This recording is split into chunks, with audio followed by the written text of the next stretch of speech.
Con oltre 32 milioni di copie vendute in tutto il mondo, Grammy Awards, nomination come album dell'anno, 26 dischi di platino e primi posti in tutte le classifiche internazionali, Hotel California è stato indubbiamente uno degli album più venduti e influenti della storia della musica, che catapultò, in brevissimo tempo, gli Eagles nell'Olimpo del rock. L'omonima canzone che diede il titolo al disco, e che fu poi pubblicata anche come singolo, è ancora oggi un classico intramontabile, riconosciuto e apprezzato in tutto il mondo. In questo video esploreremo alcune leggende, curiosità e dettagli affascinanti sulla celebre canzone. La musica di Hotel California fu scritta da Don Felder in una casa sulla spiaggia di Malibu e inizialmente chiamata Mexican Reggae. Successivamente, la band, con Don Henley e Glenn Frey, lavorò sulla canzone, apportando modifiche e registrandola più volte fino a ottenere la versione finale, che include anche il celebre duello di chitarre tra Joe Walsh e Felder. Il testo scritto da Don Henley e Glenn Frey è stato oggetto di numerose interpretazioni e leggende. Una delle teorie più diffuse è che la canzone sia un'allegoria dell'industria musicale e della sua corruzione. Alcuni ascoltatori credono che l'hotel rappresenti un luogo di fama e successo, ma anche di trappola e decadimento, dove gli artisti rimangono intrappolati senza via d'uscita. Un'altra leggenda popolare è che Hotel California contenga un messaggio satanico. Questa interpretazione è alimentata da passaggi come "You can check out anytime you like, but you can never leave", che alcuni considerano un riferimento alla dipendenza e alla dannazione eterna, o alla frase del testo "They stab it with their steely knives, but they just can't kill the beast". Tra i sostenitori di questa teoria si menziona anche il presunto volto di Anton LaVey, fondatore della Chiesa di Satana negli anni 60, che sarebbe nascosto nella copertina interna dell'album e che andremo a vedere più avanti nel video. Altre interpretazioni della canzone includono allegorie sulla dipendenza da eroina e addirittura il cannibalismo, mentre alcune teorie identificano l'hotel come un ospedale psichiatrico.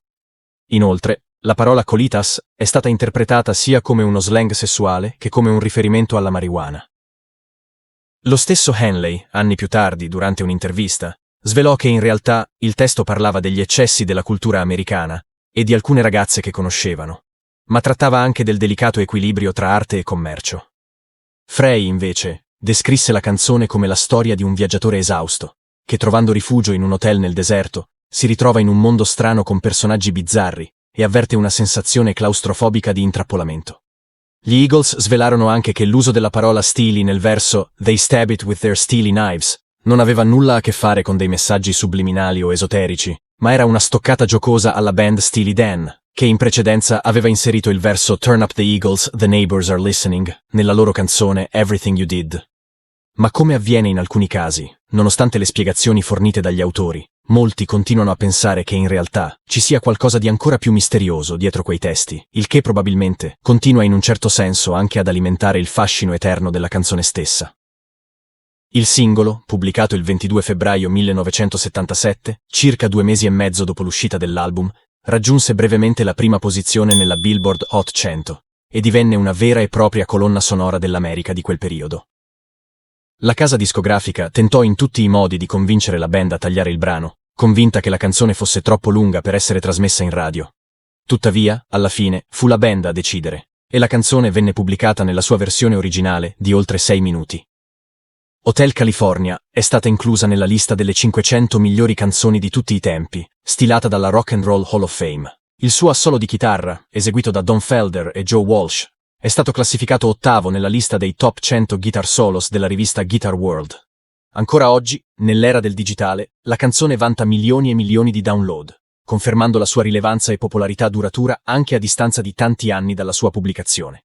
La sua continua presenza nelle classifiche e nelle playlist è testimone della sua influenza duratura nella musica rock e del suo impatto culturale globale. Tornando invece alla copertina dell'album, è doveroso ricordare che gli Eagles contattarono John Kosh, uno dei designer di copertine di album più leggendari della storia, l'artista che, insieme al fotografo Ian McMillan, concepì una delle copertine più iconiche, se non la più iconica, mai riportata su un disco, quella di Abbey Road dei Beatles. Per la copertina dell'album della band americana, Koch collaborò con il fotografo David Alexander.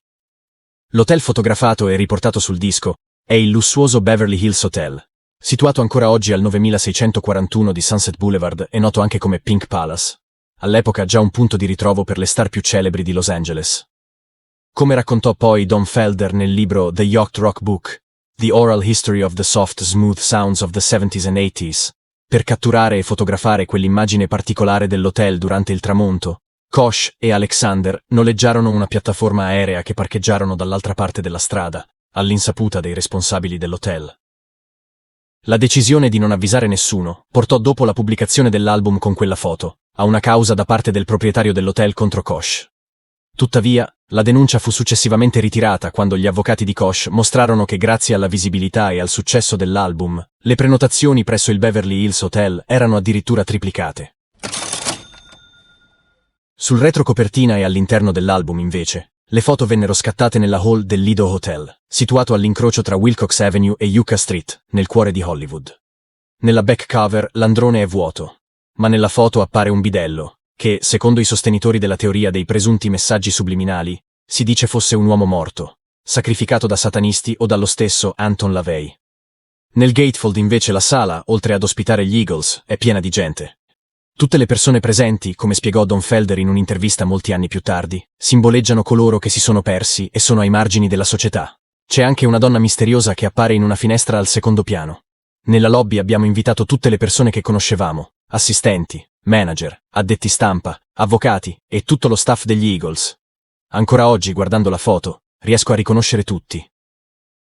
Nonostante però la band avesse identificato quella figura in alto come una donna, le speculazioni continuarono lo stesso. Infatti per alcuni, quella figura misteriosa in alto dietro tutti i presenti nella sala era in realtà nulla di meno che Anton LaVey in persona. Così come ci fu chi tra la folla notò due figure particolarmente strane. Una sembrava avere delle corna, mentre l'altra indossava una maschera inquietante. Per i sostenitori della teoria, questo sarebbe stato un altro chiaro riferimento ai riti satanici, durante i quali è comune travestirsi da animali e sacrificare capi di bestiame. In conclusione, tutti questi miti e leggende, spesso sfruttati anche dai discografici, artisti e produttori stessi, contribuirono ad accrescere l'interesse verso l'album e la band. Indipendentemente dalla verità, queste storie non fecero altro che amplificare il fascino e il mistero dell'opera, mantenendo l'album al centro dell'attenzione e della curiosità del pubblico.